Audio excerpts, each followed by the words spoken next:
All right, Tom Moran here from Tom's Big Spiders, on vacation this week from work, which is great because I can catch up on some things, including emails and podcasts.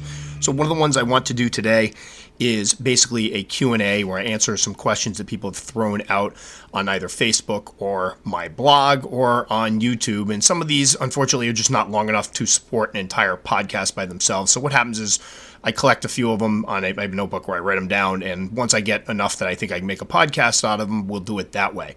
Also, I put a question up on Facebook, or a post up on Facebook soliciting any questions. So far, there's been nothing, but I understand that unfortunately everybody's probably at work right now, so I'm not going to get a huge feedback on that. But in the future, my goal is to do one of these Q&As live. Still trying to figure out the logistics of it, but in theory, it'd be neat to kind of get a camera up here. Maybe. I don't like being on film, honestly. I know everybody finds that shocking, but the YouTube thing, it's just a matter of necessity. I kind of like the podcast because I don't have to be on camera, but we'll see. Maybe get me on camera and answer some questions live and then post it. I think that would be a lot of fun. I'm just, again, trying to figure out how it's all going to work out. So that'll probably be during June, late June. Expect something because I will be on my summer break, which will afford me all the time I need to set this up. Plus, it's a little more quiet around that time because the kids are out playing and dogs aren't all in here going nuts. So anyway, moving ahead, first topic we're going to talk about is the tarantula ICUs. I get asked about these a lot, and I just had kind of a humorous exchange with Tanya from Fear Not Tarantulas because I've kind of made known my beliefs on the ICUs. And just to explain what they are, back in the day when folks would have a tarantula that something would be wrong with it, people would immediately say that you need to stick it in an ICU. And what the ICU basically consists of is a plastic container with some moist towel in it, or kitchen roll if you're in the UK. And you put the tarantula in this, you put the cover on, you stick it in a warm corner, heat is another thing, and then it miraculously raises the tarantula from the dead. All right, that's being just mean, but honestly, the idea is that these tarantula ICUs are good for tarantulas that are in bad shape.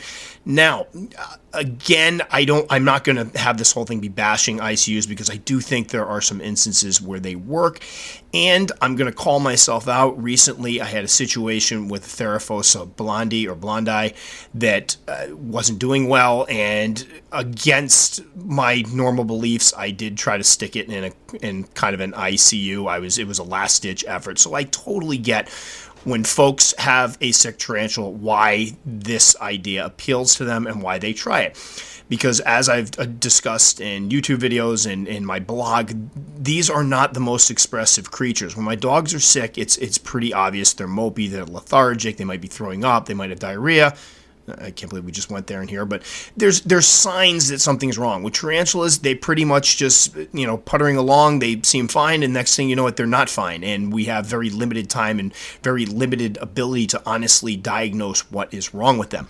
So what happened was back in the day, and I think this came from the Tarantula Keeper's Guide, the idea of putting a tarantula in an ICU when it's sick. I will tell you an instance where I think it can work, and again, this a lot of times will point to keeper neglect, so this is an easily remedied condition. A dehydrated tarantula. I've heard instances where tarantulas, things have dried up, the heat's gone up in the room, or I believe I heard one instance where basically it got very, very hot one day, the room temperature went up, the water dish had evaporated, and the tarantula was found in a death curl. And in this instance, it makes sense to put it in an environment that's moister, but more importantly, those moist paper towels give them a chance to drink. And there have been instances where people have found the things curled up in dry enclosures. They drop them in one of these ICUs, and miraculously the animal comes to life, back to life. Well, I use the term miraculously kind of tongue-in-cheek because if you think about it, if you're out wandering around in a desert, it's super hot, you're dehydrated, you're about to die, and somebody comes along and puts you in a place where there's all the water you can drink, guess what? You're probably going to improve to a point. So this is a spot where I think they work very well. Unfortunately, there are a lot of spots where I think not only are they not going to work, but you're actually causing the spider more stress by putting them in one. And let me give an example. Recently, I had somebody contact me. They had a G. porteri, G. rosea, that was an older adult, and they came home to find it in kind of a bad spot. Not a full death curl, but was definitely lethargic and not doing well. So the young lady took the thing. I was a surprise pet, loves this animal, and took it out and put it in a Tupperware dish with a bunch of warm, moist paper towels, sprayed the crap out of the inside of the enclosure, and dropped her there. The thing was dead in probably 2 days. And unfortunately, in this instance, this is a species that actually abhors moisture. Now, they will drink, and I think this is something that we're going to touch on in a moment, the difference between an ICU and putting them in something that gives them an opportunity to easily access water. They can drink. I've seen my Proteri drink more than probably any other species, and this is just in the last couple of years or so. So it's important to recognize that they can become dehydrated in theory, although it's not, I don't think if you provide them with water dishes and prey, it's not particularly common. But in some instances, yes, if you're pretty sure that it's dehydrated, then putting it in this container may work. Unfortunately, in this particular incident, she plucked the poor spider out of its cage, dropped it in this super humid enclosure and environment with moisture, and I don't know if anybody's seen their Porteries when the humidity goes up. We get humidity in the 90s here in the summer, it gets really hot, and my Porteri is just crawling up the sides of the enclosure in discomfort. It's something you can notice. A lot of species, when it gets super hot, will do it. Mine gets really antsy when it's humid. I do not believe they like the humid environment, which makes it more appalling that for years, Petco and pet stores would tell you have to spray them down all the time. That's ridiculous. So this would be a situation in which leaving the tarantula in its regular enclosure would probably be smarter. I also have heard situations with tarantulas like C. cyanopubescens, where that's a species that is known to like it nice and bone dry, and people have seen they're sick. Again, sticking it in an environment where you're purposely raising the moisture levels and humidity inside the environment is probably not a good idea. What is a good idea is putting it in an environment where it can get to water well. So possibly having something where there's wet paper towels, putting on the wet paper towels, putting on a little puddle on the bottom so that it can drink in the puddle. And keep in mind, their mouth parts, they will not drown. It's not like you and I, if you stick our heads in water, we drown. Their book lungs, or where they breathe from, those are in the back of the abdomen. So as long as those are kept dry and the mouth parts are able to get water, that's a good situation. I've had some people that flip the tarantula over and use a dropper to put water in the mouth parts. I've done this myself before, and in one instance it actually worked very well, and it refreshed the spider a bit, and granted it ended up dying in the end, but I did see somewhat of improvement. That's something else. So for an example, with a species like a GBB or a P. murinus or the OBT or a G. rosea, or any species that's commonly believed to need an arid environment, then the best bet would be to put it in something with lots of ventilation. You see these ICUs, and they're usually all steamed up and covered in moisture. You want to put it in something that it can still breathe and not be trapped in a super humid environment, because that's not good for the tarantula. That's not going to help them any. As a matter of fact, it's going to stress them out more and possibly exacerbate things. But putting them in something where they are able to get their mouth parts into water, whether it be a shallow water dish. I've seen some people put a shallow water dish in a container with some paper towels, just as some, put something on the bottom of the enclosure, a little bottle cap, and put their mouth parts in the bottle cap, or flip them over if they're incredibly lethargic. Just be careful, obviously, because some species can appear to be very lethargic but can still bite and twist around in your hand.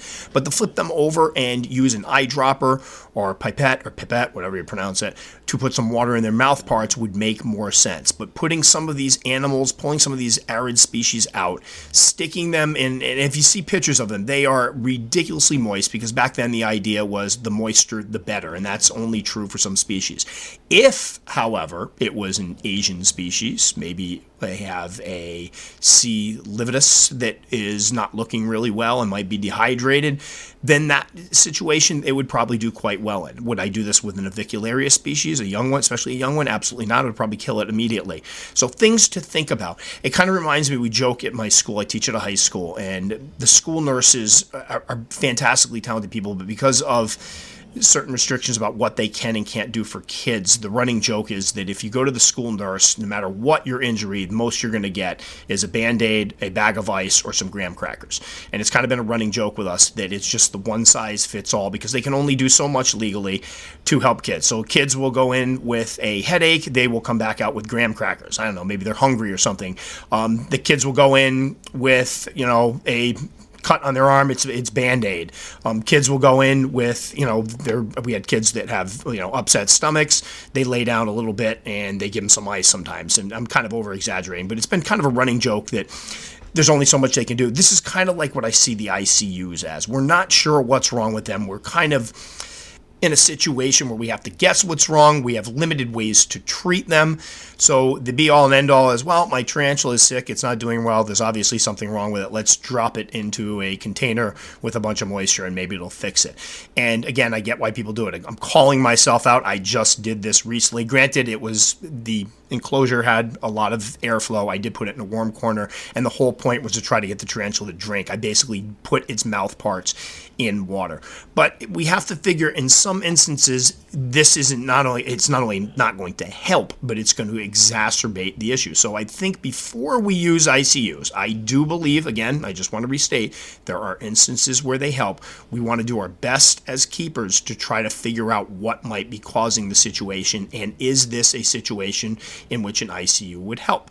If it's a situation where we don't believe the animal has had access to water, it's got a moist enclosure, it's nothing to do with that, then plucking it out and sticking it on some moist paper towels in a corner of your room probably isn't going to do anything but basically stress it out even more, possibly stress it out even more before it finally dies. So again, I'm not bashing the ICUs. I do think they have their uses, but I also think they tend to become the last-ditch effort to help our tarantulas when we don't know what's wrong with them. And I think in some of these instances, we actually do more harm than good dropping them in one of these. So I will do something a little different for this one, and I want to hear from other people that have used them before. Have you had success with them? I mean, I usually post these up on Facebook and kind of open it up for comments and whatnot. And I'd be curious to hear if anybody's had any experience with them and if they have worked. I personally have not. I don't think I've ever had one that I've put into an ICU. And most of these were earlier in the hobby where I'd have I had a sling that was not doing well and I put it in one. There hasn't been many instances where I've used one, but I've yet to have one miraculously revive. The instances where I've seen where they actually have had ones revive are usually ones where the tarantula was probably dehydrated to begin with. So what do you guys think? Have you used them before? Do you like them? Personally, I think it just makes sense to put them, if you think they're dehydrated, they could use some water, put them in a situation where they can access water with their mouth parts, but it doesn't necessarily have to be taken out of the enclosure and put into something that's super moist and humid. And furthermore, obviously, heat, it can be something we want to think about as well, adding a little bit extra heat. So sticking them in a corner, and again, this could be just in their regular enclosure, but putting them in a warmer corner of the room if you feel that heat may be an issue could also help. But that's about it. I think a lot of it with the tarantula ICUs is about recognizing what the issue might be and trying to react in an appropriate manner. So if you think it's something that it may benefit from more moisture, then some variation of an ICU may work. If you think there's something wrong with the actual enclosure itself, you think there's mites, there's mold, there's something, then taking the tarantula out and putting it in a clean environment also might work. But in many instances, I think just keeping the spider in its own enclosure and putting it in a warmer corner and making sure it can drink is probably enough. So again, I just want to thank Samantha Miller for giving me this idea. She actually posted a question on my Facebook page that I missed for several weeks, unfortunately, so I apologize, Samantha, but this is a great question. Thanks so much for posing it. This next one was inspired by an email I just got from a B. Cruz, and I don't believe I've discussed this before, sadly. I think I might have discussed it in my sling videos and possibly my sling blog post or article about sling keeping, but one of the questions asked was, do you think somebody new to the hobby should get a small sling or tiny sling, meaning something around, a quarter inch or less? And I think this is an excellent question, and I think this could probably turn into, when we start talking about slings, and I'd love to do another whole thing on slings later on in the podcast, but what is a good size to start off with? And my answer to him and my answer to anybody that usually asks is, I do think keeping slings can be incredibly rewarding. I also think that most people, if they shop well and get a hardier species for a sling with a good beginner species, should have no issues keeping their sling alive and raising it. I think the problem is slings tend to freak people out because they're babies. They're told that they aren't as resilient, or they're much more susceptible to husbandry mistakes than their older counterparts, and that's in the back of people's minds when they get them. So I think there naturally comes, even somebody that's going to take perfect care of them, there's naturally going to be a bit more stress involved with keeping them because they're worried about things they've heard. They've been told many times that slings can be difficult. It's one of the reasons I did the sling guides, was to try to dispel some of the ideas about slings and keeping slings. However, with all of that said, I do think that somebody just getting into the hobby that hasn't had any experience would probably be better off if they're going to start with a sling. Now, we can have a whole argument, we can save this for another time, about whether people new to the hobby should start with slings in the first place. I think under the right conditions, they definitely could, but we'll leave that one for later. But I think if they do start with slings, let's just say they're starting with a sling, the idea would be to start with something a little larger and more established. And I usually go by around an inch or so. That's usually the size I recommend people. If you can find someone somewhere that's an inch, that's the way to go. 3/4 of an inch will also work, but you want something that you're going to be able to easily see, because when you talk about the teeny tiny slings, when we say they're small, you picture a 1/4 inch and you think of you picture the spider, you're probably picturing it larger than it actually is. I know when I got my first 1/4 inch sling, or I think mine was actually supposed to be 1/3 of an inch, it was a Grammostola pulchripes, and I was expecting something, I don't know. Let's just say when I opened it up, it was a heck of a lot smaller than I had been picturing. It was very difficult to see. Even the grains of substrate, this is back when I was using cocoa fiber, were almost larger than the spider in some cases. So it made it a little trickier to keep it. So I normally, when people are asking about the teeny tiny slings, I normally try to steer them away from the teeny tiny slings, only because they can be, again, more difficult to see. They're a little trickier, I think, to keep alive because they're younger. They haven't developed that waxy coating that protects them, so they're very susceptible to dehydration, and it can be a pain in the patookus trying to feed them, or even worse, trying to tell if they're feeding. And what I mean by that is, generally, if you've got something that size, unless you're doing the flightless fruit flies, which I personally can't stand, although I'm going to have to use them pretty soon because I have my P. regius babies coming, they're very tiny and they don't really make a prey item that small. If you get pinhead crickets, even some cases, those are too large. So what you end up having to do is, usually I encourage people to use pre-killed, find something, a cricket leg, cut it up. Mealworms work great. You get small mealworms. You can keep the adults refrigerated so they will stay. So you go out, you buy one little container of mealworms, can last you forever for a sling, and cut it into little pieces and you drop the piece in. Now the problem is I get emails all the time. Hey Tom, I have this teeny tiny sling. I keep dropping pieces in, but I can't tell if it's eating. And that can be frustrating. That's a little extra aggravation somebody brand new to the hobby doesn't need. And having raised a lot of spiders, kept a lot of the species that fast and a lot of species that take forever to grow, that could be very discouraging. Because generally speaking, when people get teeny tiny slings, they're not, a lot of times when they're getting new to the hobby, they're not thinking, oh my God, this is such a cute little animal, I can't raise it up. It's usually, I wanted an adult, I couldn't find an adult, so I'm going to go with this one and try to grow it up as fast as possible. And I don't blame them. I can remember getting my first slings. One of the first ones was a GBB, a C, Cyaneo pubescens, and I looked at this thing, I thought it looked incredibly cool, but my whole thought was, I can't wait till it has its adult colors. So that's something to keep in mind. So now this individual has purchased the sling. It's teeny tiny. They're freaking out because it's so small. And then what ends up happening a lot of times is they overcare for it. So they read that, oh my God, these things can dehydrate very, very quickly. So next thing you know, they're spraying the heck out of the inside of the enclosure to the point where the substrate is actually too moist and the inside of the enclosure is too stuffy. They're feeding it, but they can't tell if it's eating or not. So they keep putting more prey in, and it just becomes a bit of a debacle and can become very, very stressful and turn people off to the hobby. I had an email from someone not that long ago that was talking about they were just getting back into the hobby, and the reason they had left the hobby originally is because several years ago they had purchased some slings and things didn't go particularly well. They ended up losing 2 of the slings, I believe, couldn't figure out what was wrong with them, and then ended up giving the other 2 away. They said it just became too stressful, and all they were doing is worrying that they were going to kill the spider, and that's no way to enter a hobby, especially one with animals. You don't want to be in constant fear that you're going to do something wrong and kill something. You don't want to be living the whole time thinking, oh my gosh, this thing's never going to be an adult. Why won't it eat? What's going on? That's just more stress than is needed. And they're not particularly keeping slings. It's fairly simple to keep them them alive, and their husbandry is very simple, and it doesn't necessarily prepare you for the big ones. So here are my thoughts on it. For most people just getting into the hobby, if you can find a juvenile, start there. I think juveniles are great. You're allowed to, you get some time to actually grow the spider and grow with the spider. Or look for larger slings. I would say 3/4 of an inch minimum. An inch is perfect. Inch and a quarter or so, even better. Those are well-established slings. They've been eating. They most likely, depending on the species, have molted several times, and you should have a good experience with them.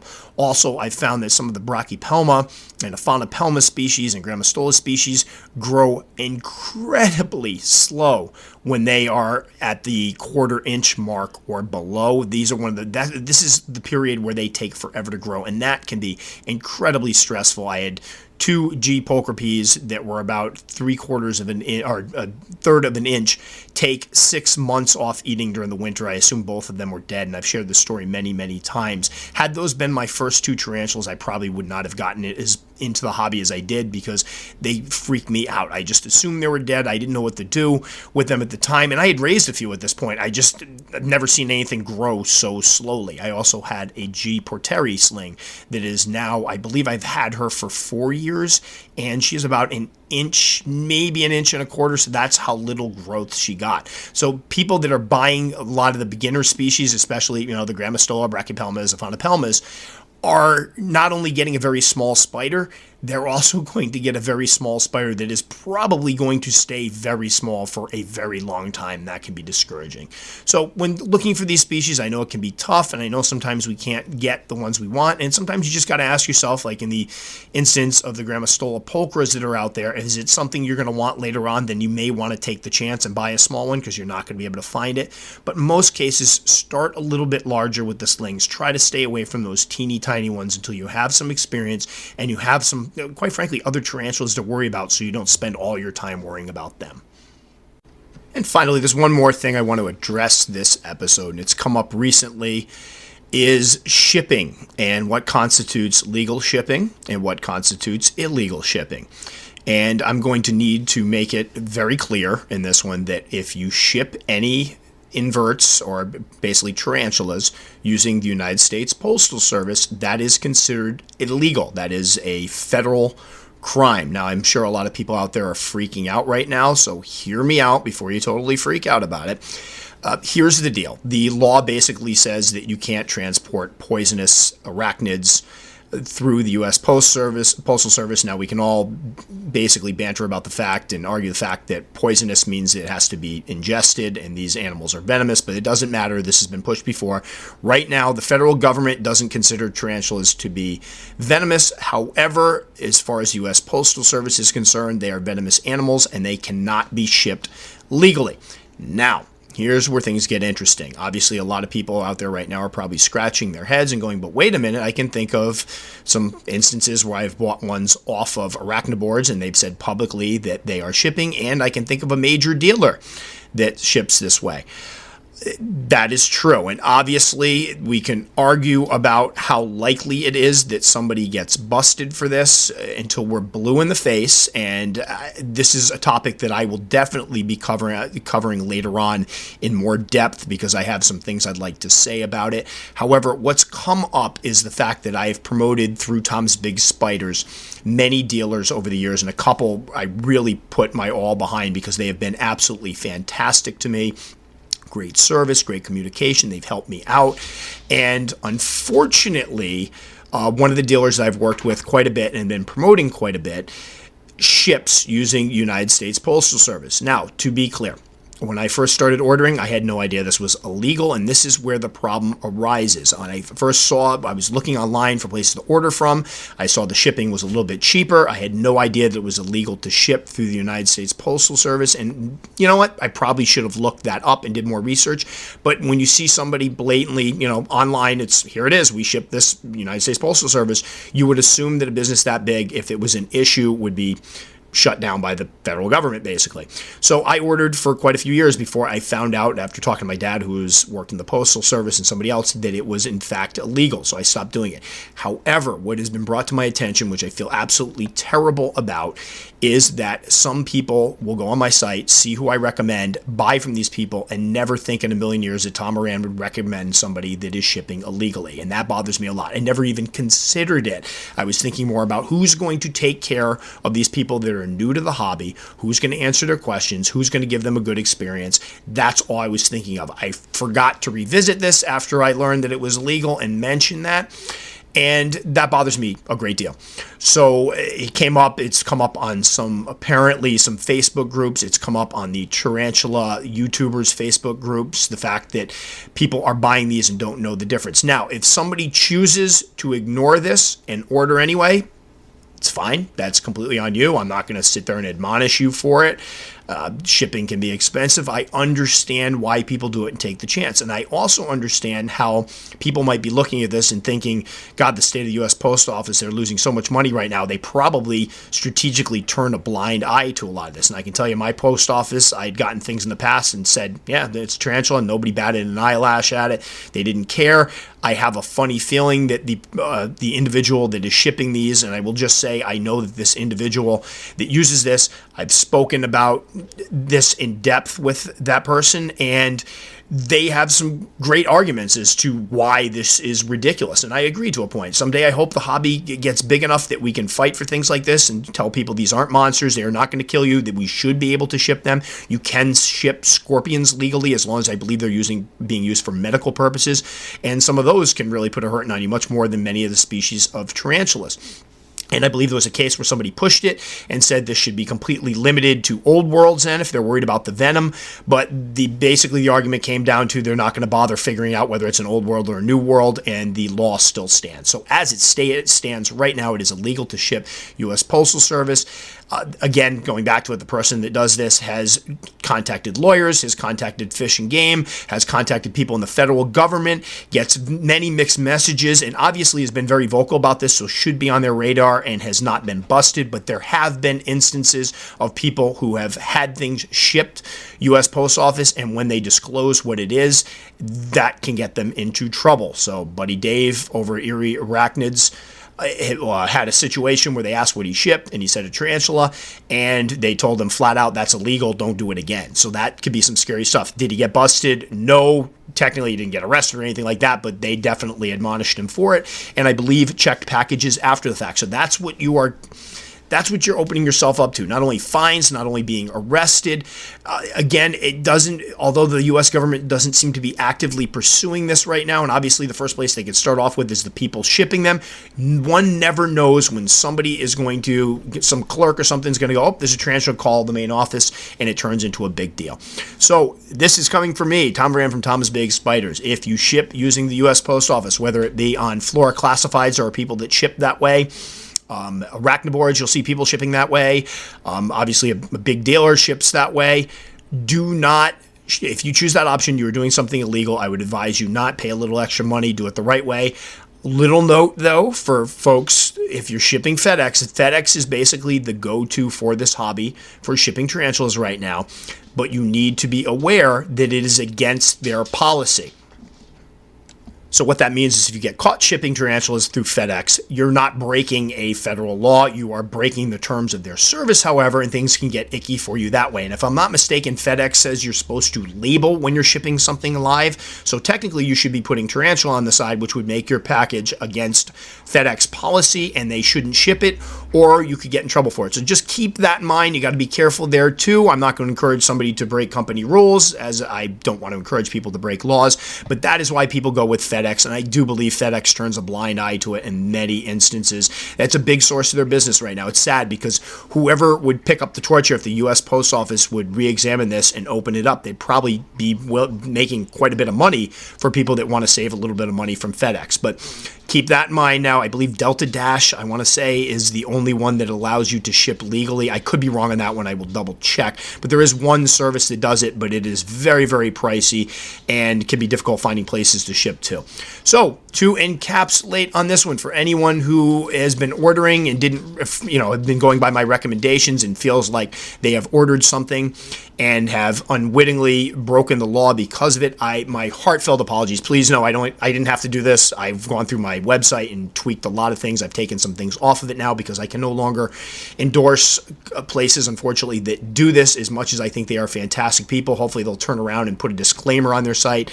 I know the individuals I'm thinking of actually do ship FedEx. You can ask for FedEx shipping, and that's something I would encourage people to do if you order from there. But anybody that ordered and feels like they broke the law, again, I do apologize, but I want everybody to be fully aware. I got a funny feeling the comments section is going to blow up beneath this one. Fully aware of the fact that if you ship scorpions, not for medical purposes, and tarantulas through the United States Postal Service, you are breaking the law. And although they haven't been really busting up, cracking down on people, you could open yourself up for a lot of nastiness if they choose to make an example of you. All right, that'll about do it for this one. I will revisit the shipping topic in much more detail because I'm actually doing some research too to find out what the deal is behind the scenes and, seeing if there's any way in the future, maybe if the hobby bands together, this could be something we change. I know a lot of people talk about this is illegal, this is bad, this is going to destroy the hobby. I really think that's alarmist bullcrap. I don't think it's going to destroy the hobby if one person gets caught.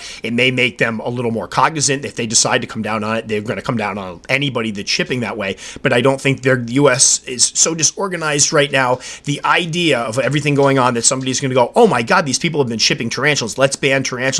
I'm sorry, I don't buy it. And granted, crazier things have happened in our country this year, at least the United States I'm talking about, so who knows, but I really think that's alarmist, but I do think it is something we should examine in the future. So with that said, thanks so much for listening. Again, if you want to comment on this one, please head over to my Facebook page where you can comment beneath. I usually post links to the actual podcast and gives people a place to comment or ask questions. Check out my YouTube channel at Tom's Big Spiders or check out tomsbigspiders.com for information. Again, thanks so much for joining me on these podcasts. I really appreciate you inviting me into your home, your car, or inviting me into your area while you're feeding the tarantulas. That's pretty cool. Thanks again for listening.